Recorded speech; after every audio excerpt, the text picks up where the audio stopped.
अब देखो बात करते बच्चों समंजन क्षमता की। इस फिगर को समझने के पहले समझते हैं कि आखिर समंजन क्षमता होती क्या है, और फिर इस फिगर पर हम लोग आकर के चर्चा करेंगे।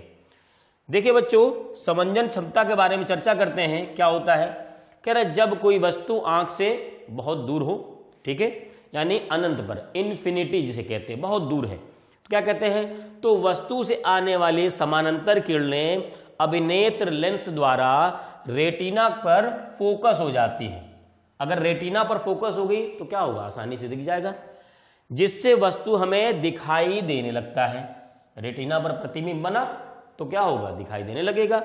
इस स्थिति में आंख की जो पक्षमाभी पेशियां हैं, जिसे इंग्लिश में हमने सिलियरी कहा था, वो यानी जिससे वो लेंस जुड़ा होता है, और यही पक्षमाभी क्या होती है, सिकुड़ती हैं, फैलती हैं, जिससे कि हम उस लेंस की वक्रता को भी बदल सकते हैं, है ना, पर कोई तनाव नहीं पड़ता है, तथा पेशियां शिथिल यानी रिलैक्स होती हैं, अवस्था में होती हैं, तथा अभिनेत्र लेंस पतला हो जाता है। ठीक है, जब समझिएगा, जब उसने इन लेंस को, ये जो लेंस है, अगर ये जो पेशियां लगी हुई हैं, यहां जो पेशियां लगी हुई हैं और यहां जो लगी हुई हैं पक्षमाभी पेशियां, ये आराम से है, ये इसको खींच नहीं रही, दबा भी नहीं रही।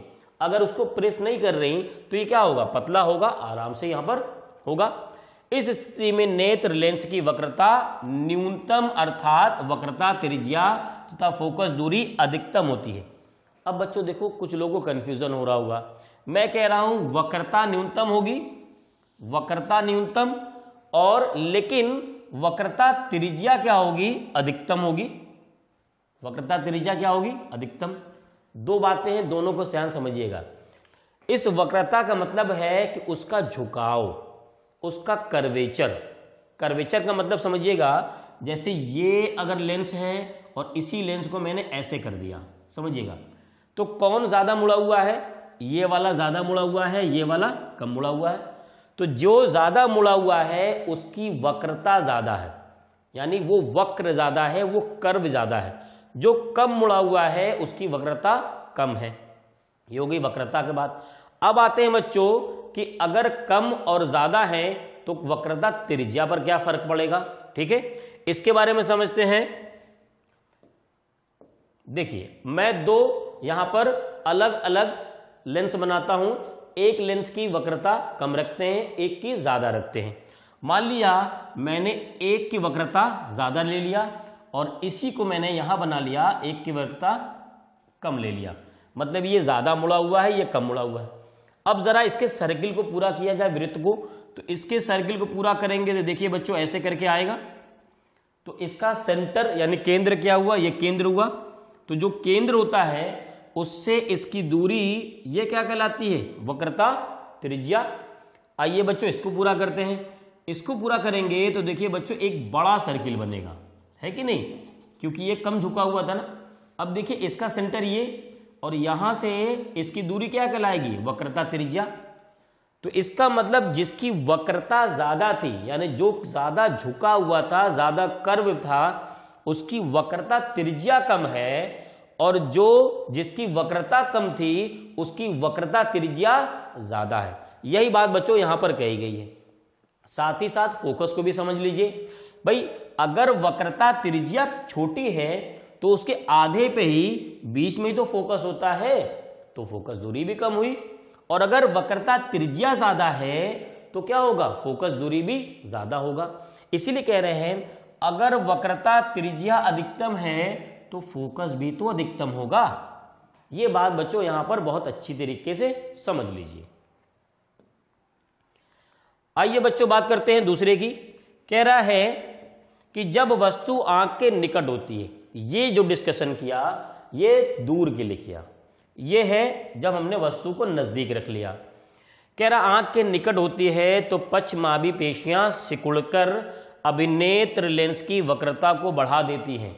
वक्रता बढ़ाने का मतलब उसे कर्व कर दिया और मोड़ दिया। अब अगर वक्रता बढ़ती है तो क्या होता है समझिएगा, जिससे अभिनेत्र लेंस मोटा हो जाता है।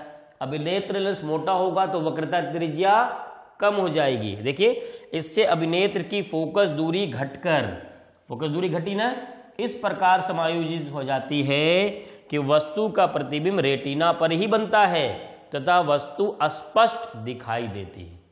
ठीक है, तो ये दो क्रियाकलाप हो गए कि जब वस्तु नजदीक हो तो लेंस कैसे काम करता है और पश्चमाभी यहां पर पेशियां कैसे काम करती हैं, और जब वस्तु दूर हो तब लेंस कैसे काम करता है और कब वक्रता त्रिज्या कम होती है, वक्रता त्रिज्या ज्यादा होती है। अब बच्चों बात करते हैं कि जब इसमें परिवर्तन हो, देखिए समझिएगा। अब देखिए क्या कहा जा रहा है कि अभिनेत्र लेंस की वह क्षमता जिसके कारण वह अपनी फोकस दूरी को समायोजित कर लेता है समंजन क्षमता कहलाता है।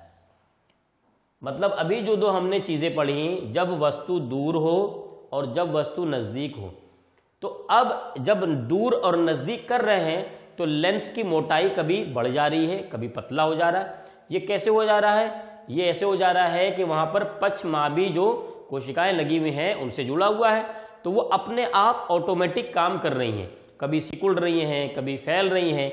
इसे ही कहते हैं समंजन क्षमता। आइए बच्चों उस फिगर के जरिए से भी समझते हैं कि समंजन कैसे होता है। देखिए बच्चों, यहां पर देखिए आपके सामने दिख रहा है, इससे हम देखेंगे कैसे फिगर बनता है।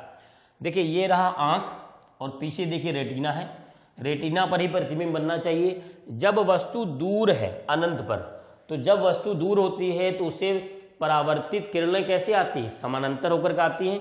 देखिए समानांतर होकर के आ रही हैं, ठीक है, और समानांतर होकर के आगे जा रही हैं।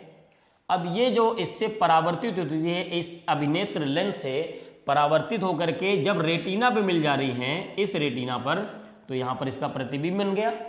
इस तरीके से देखिए इस लेंस ने इसके परावर्तित किरणों को यहां पर मिला दिया और यहां पर प्रतिबिंब बना दिया। जब वस्तु को नजदीक करते तो क्या होता है? देखिए वस्तु ये रही निकट बिंदु पर,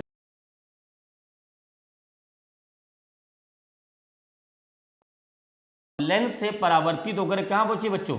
अपवर्तित होकर के रेटिना पर पहुंच गई और यहीं पर तीनों जाके मिल गई, जिससे वहां पर उसका प्रतिबिंब बन गया। तो दोनों ही सिचुएशन में, दोनों ही स्थिति में प्रतिबिंब कहां बना? रेटिना पर बना। और स्थिति में बदलाव किसके हुआ? वस्तु के। एक बार वस्तु दूर थी, एक बार वस्तु नजदीक थी। तो ये कैसे पॉसिबल हुआ? दूर से भी प्रतिबिंब यही बन रहा है, नजदीक रखने भी प्रतिबिंब यही बन रहा है। कैसे? इस लेंस ने अपनी वक्रता त्रिज्या और फोकस दूरी को बदला। किसके जरिए से बदला? पश्चमाभी कोशिकाओं के जरिए से बदला। तो ये जो ऑटोमेटिक लेंस अपनी मोटाई को बढ़ा दे रहा है, घटा दे रहा है, इसे ही कहते हैं समंजन क्षमता। बच्चों बहुत आसानी से आपने समझ लिया होगा।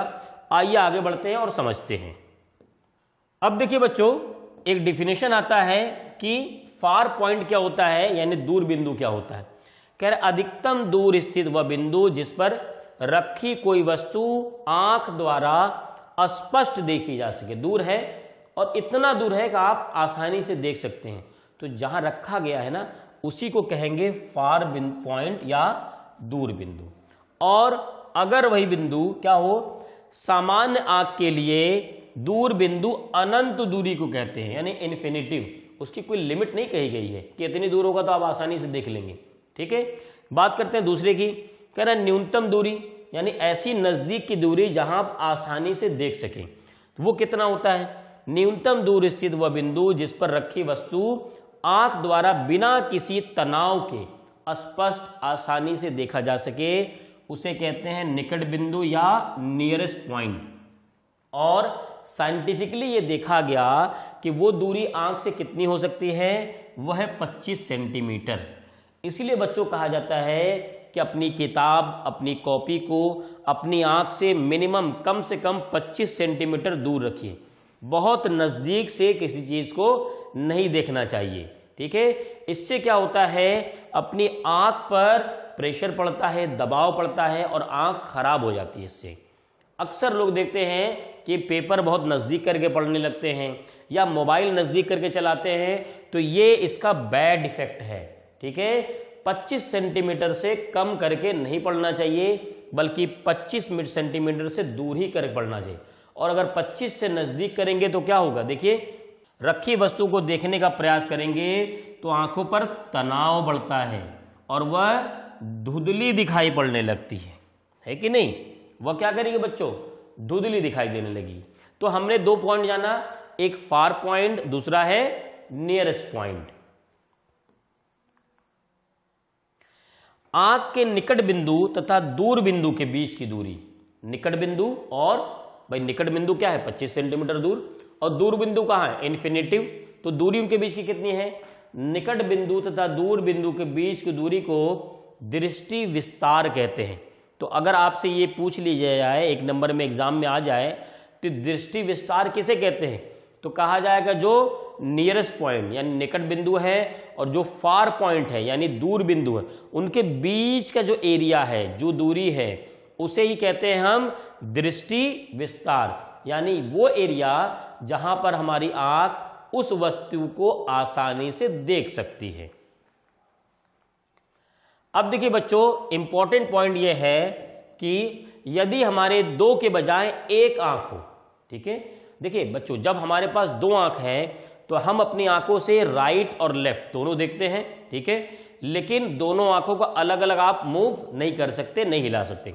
लेकिन अगर आप सामने खड़े हैं तो आप क्या कर सकते हैं? पूरा ऐसे करके इसके बाद का सब देख सकते हैं, यानी 180 डिग्री एक लाइन पूरी ऐसे खींच देंगे तो क्या हो रहा है? 180 डिग्री। लाइन का एंगल कितना होता है? 180 डिग्री होता है ना। देखिए ये रहा ऐसे लाइन और ये पूरा एंगल इसी बिंदु पर कितना होता है? 180 डिग्री। यानी जब आप सामने से खड़े होंगे और यहां पर एक लाइन ऐसे खींच देंगे तो इसके बाद का पूरा एरिया आप देख रहे हैं, यानी 180 डिग्री पे देख लें। और किसी का अगर मान लीजिए कोई एक ही आंख हो तो वो कितनी डिग्री देख पाएगा? वो देख पाएगा लगभग 150 डिग्री पर वो देख सकता है। ये तो बात होगी मनुष्य आंख की। कह रहा हमारी दोनों आंखों के बीच कुछ सेंटीमीटर का पृथक्करण होता है। जैसे ये आंख ये कहां है, कुछ सेंटीमीटर का गैप होता है, जिससे प्रत्येक आंख को किसी वस्तु का थोड़ा सा भिन्न प्रतिबिंब दिखाई देता है। भाई एक आंख से उसी चीज को देख रहे हैं, दूसरी आंख को उसी चीज से देख रहे हैं, तो उसका प्रतिबिंब तो अलग अलग बन रहा है ना।